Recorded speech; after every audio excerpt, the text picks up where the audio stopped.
বাড়ি তৈরি নিয়ে দাদা ও ভাইয়ের মধ্যে দ্বন্দ্ব, আর তার যে গড়ালো পৌরসভা থেকে থানা পর্যন্ত। এমনকি জারি করা হয়েছে 144 ধারা। দাদার বক্তব্য, দুই ভাইয়ের মধ্যে মৌখিক কথাবার্তায় বোঝাপড়া করে ছাড় দিয়ে ওই বাড়ি তৈরির কাজ শুরু করেছিলেন।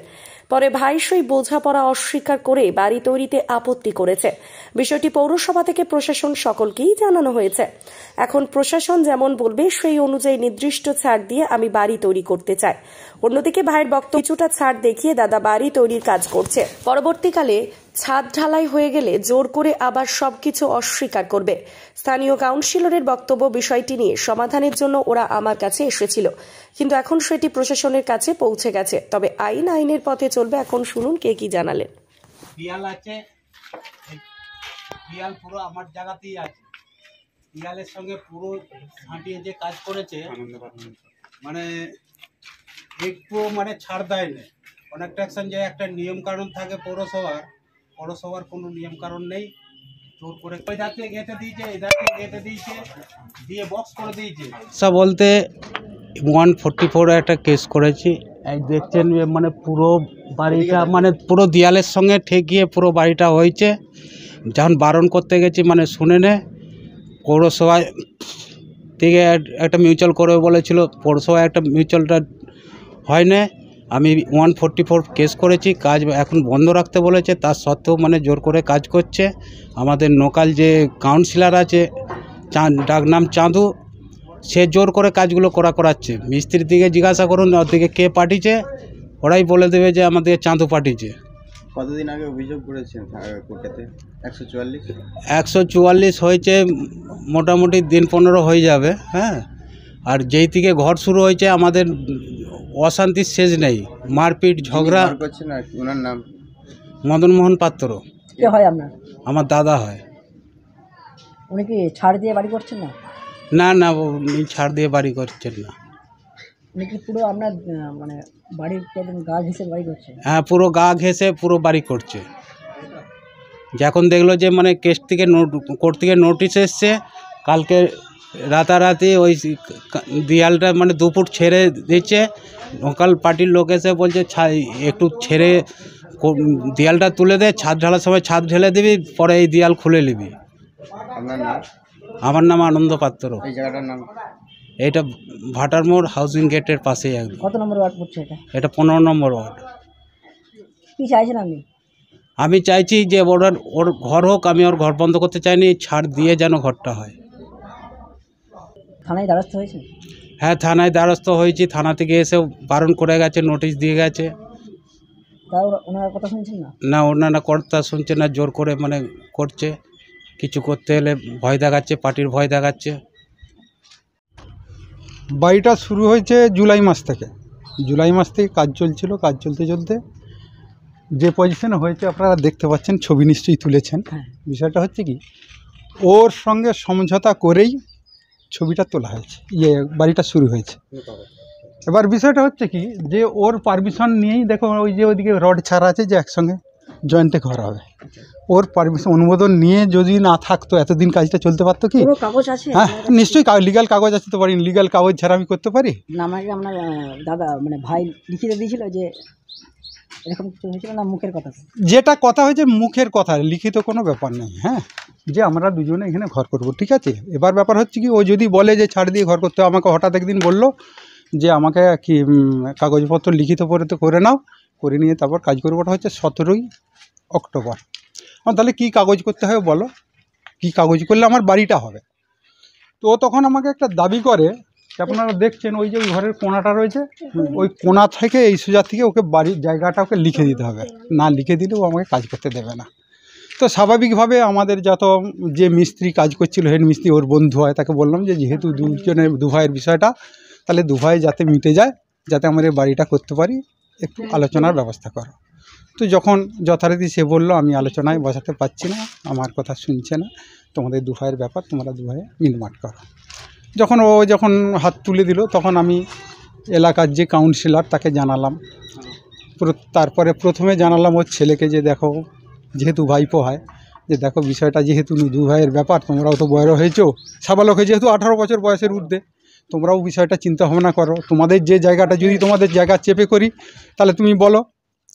আর যদি তোমাদের মনে হয় যে না আমার নিজের জায়গায় আমি আছি, তাহলে সেই মতো একটা বসার অ্যারেঞ্জ করো, যাতে বসে বিষয়টা মিটে যায়। ওর মেয়েকে ডাকলাম একদিন, মেয়েকে ডেকেও সেম একই কথা বললাম। উনি তো মানছেন না, উনি তো একটা বিষয় হচ্ছে কি, বিষয়টা বলুন, আপনারা জানতে চাইছেন, আমি বিষয়টা বলছি, স্টেটমেন্টটা দিচ্ছি, তাহলে আপনাদেরকে ধৈর্য ধরে শুনতে হবে, যেহেতু আপনারা জানতে চেয়েছেন। ঠিক আছে, একটা বিষয় যখন হলো না তখন আমি কাউন্সিলরকে জানাই, কাউন্সিলর এসে ওরা একটা মিউচুয়াল করে দিয়ে যায়, দিয়ে ওকে বলে 1 সপ্তাহ ভাবো, বলে 1 সপ্তাহ ভাবে, 1 সপ্তাহ জায়গায় 10 দিন হয়ে গেছে, ও কিন্তু কোনো কিছু বলে না। তখন আমরা কি করি, এইখানেতে একটা ক্যাভিয়েট দাখিল করি, ক্যাভিয়েট দাখিল করে আমরা কাজটা শুরু করেছি। শুরু করার পর এবারে মিস্ত্রিকে ঠেলে ঠুলে পাঠিয়ে দিল, এবার আমাকে ঠেলে ঠেলে ওই যে আতা গাছটা আছে, এই আতা গাছটার গোড়ায় ফেলে দিয়েছে ঠেলে ঠেলে। মেয়েরে গরু যেমন গুতায় না, সেরকমভাবে গুতিয়ে এরকম করে। এবার আমি ছবিটা তুলতে গেলাম, ছবিটা ফোনটা নিয়ে ভেঙে ফেলে দিল। এবার ও যেহেতু এত কিছু করছে, আমি থানায় একটা জিডি করলাম, জিডি করার পরে ও কিন্তু পৌরসভায় জানালো, পৌরসভায় জানানোর পর পৌরসভা আমাকে দুপক্ষকে ডেকেছে, ডেকে বলল যে যেহেতু ছাড়ের ব্যাপারটা, বললো তোমার বক্তব্য কী, বললো যদি ছাড় দিয়ে ঘর করে আমার কোনো অসুবিধা নেই। বললো ঠিক আছে, যদি ছাড়ের ব্যাপারটা থাকে তাহলে ও যদি ছাড় দিলে অসুবিধা নাই, তাহলে তোমাকেও হিসেব মতো ছাড় দিতে হবে, কেন কি যেহেতু গভর্নমেন্টের ছাড়ের ব্যাপারটা রয়েছে সবার জন্যই। বলছে তাহলে ছাড়ের দরুন যেহেতু তোমার ছাড় নাই, তাহলে তোমাকে কোথাও জায়গা দিতে হবে। তখনও পৌরসভাকে বললো আমি 2 দিন ভেবে দেখছি, বুঝে আমি বলবো। ও পৌরসভা অফিস থেকে বেরিয়ে সঙ্গে সঙ্গে 144 ধারা জারি করেছে। এবার বলুন, ও যদি 144 ধারা আইনের দ্বারস্থ হয়, প্রশাসনের দ্বারস্থ হয়, আমাকেও তো প্রশাসনের দ্বারস্থ হতে হবে। তো যথারীতি আমি আমার উকিলবাবুর সঙ্গে কথা বললাম, আমার লিগ্যাল কাগজ নিয়ে, সমস্ত কিছু কাগজ নিয়ে।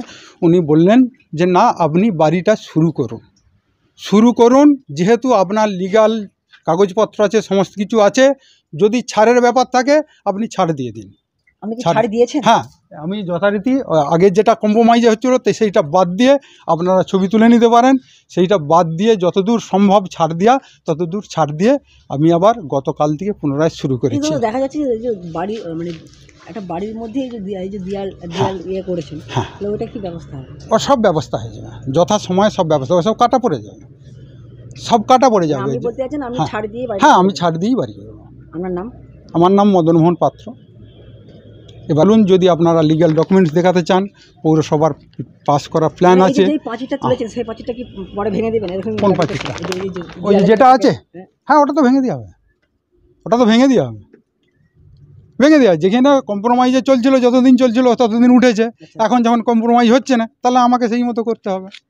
আমি চাই না যে কোনো রূপ গণ্ডগোল সৃষ্টি হোক, যে কোনোভাবে বাড়িটা তৈরি করতে হবে। আজকে আমি দোকান ঘরে বাস করছি, আজকে 17 তারিখ থেকে 17ই অক্টোবর থেকে আজকে 7 তারিখ, 7ই জানুয়ারি, এতদিন পর্যন্ত আমরা এত কষ্ট করে রয়েছি, অবরোধ হয়েছিলাম, মানে বন্ধ করা আছে বাড়িটা।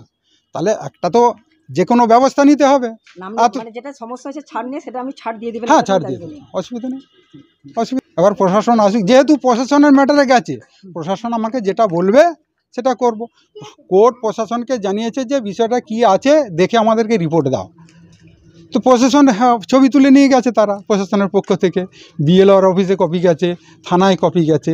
আমার আজকে সকালবেলা একদল এসেছিল, তারা প্রকাশ্যে বলছে কাজ বন্ধ করবে তো করো না, থানার বড়বাবুকে না কাকে ফোন করছে, বলছে কাজ বন্ধ করবেন তো করুন, নাহলে আমার কিন্তু হামলা করবো, এখানে ফোর্স পাঠান, নাহলে আমার হামলা করো। আমি হামলার দিকে নাই, আমার লিগ্যাল ডকুমেন্টস সব কিছু রয়েছে। যেহেতু জায়গা আমার জায়গাটা তো কেউ নিয়ে নিতে পারবে না, তো স্বাভাবিকভাবে ছাড় দিতে হয়। হ্যাঁ, সে ছাড়ের ব্যবস্থা আছে, কিন্তু ছাড়টার যে প্রশ্ন আসবে, যখন এক পক্ষ ছাড় দেবে, দ্বিতীয় পক্ষকেও তো ভাবতে হবে। সেটা প্রশাসন দেখছে নিশ্চয়ই, যেহেতু প্রশাসনের আন্ডারে রয়েছে, প্রশাসন যেমন বলবে আমি তেমন করব। ওই বিষয়টি আমার কাছে এসেছিলো, আমরা গিয়েছিলাম, তারপরে পরবর্তীকালে ওনারা থানায় যে একটা লিখিত কমপ্লেন করেছে, এবার আইন যেটা ডিসিশন নেবে সেটাই আমরা সহমত। আমার নাম সঞ্জয় দাস, শাসক দলের কাউন্সিলর আমি। কত নম্বর ওয়ার্ড? 15 নম্বর ওয়ার্ড। নিউ নূর সোফা সেন্টার, এখানে সমস্ত রকম সোফা পাইকারি ও রিটেলে বিক্রয় করা হয়। সমস্ত সোফা নিজস্ব কারখানায় তৈরি করা হয়। প্রোপাইটার হানিফ হোসেন খাঁ ও রুহুল হোসেন খাঁ, বড়ডোঙ্গল হাটতলা সিনেমা হলের সন্নিকটে, হুগলি। যোগাযোগ 7797170093 এবং 9382003105।